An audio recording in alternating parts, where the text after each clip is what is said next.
Kırgız tili bul bizdin mamleketimiz tili. Al eldin жүрөгү, ruhu, tarixi. Her bir jaran uluttana karabastan mamlekettик tildi urmattap, koldonup, үйрөнүшүp керек деп ойлоймун. Men başka uluttan ökülü bolsam da Kırgız tilin tereң urmаттаймын. Бул тил аркылуу мен Кыргыз элинин салтын, маданияттын жана тарыхын үйрөнүп келем. Кыргыз тили бул беримдик тили. Кыргыз тили бизди бириктирип турат. Мамлекеттин тили урматтоо бул мекенди урматтоо дегенди билдирет.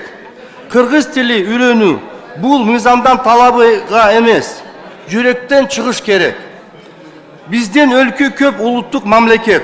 Her bir el albatta öz tilini bilүүгө жана сактоого тийиш.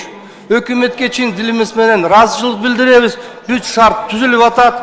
Бирок Кыргызстанда жашап, bir мамлекетти жараны болгон соң, мамлекеттик тилди билүү ар бирибиздин ыйык милдетибиз деп эсептеймин. Кыргыз тили жаштардын тили болуш зарыл. Бул тилде мугалим сабак берет, ата-эне баласына тарбиялат, жетекчиси элге кайрылат.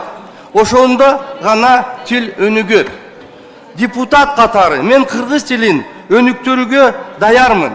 Ар бир бул ишке салам кошубуз керек.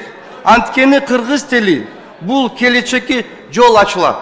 Биз ушул тил менен биримдикте жашойбуз, өнүгүбүз жана өсөбүз.